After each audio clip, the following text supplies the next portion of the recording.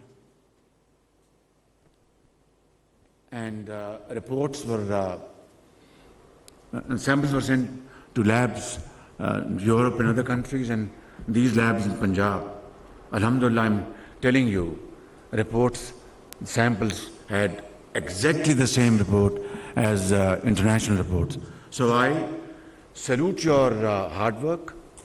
I salute your wonderful contribution, and those labs which were established in consultation with a British company. I remember I visited their head office in London as well, out of London. I think the State Secretary was speaking in American accent, and my honorable chairman of this association was also speaking English. But please allow me to speak in Urdu now.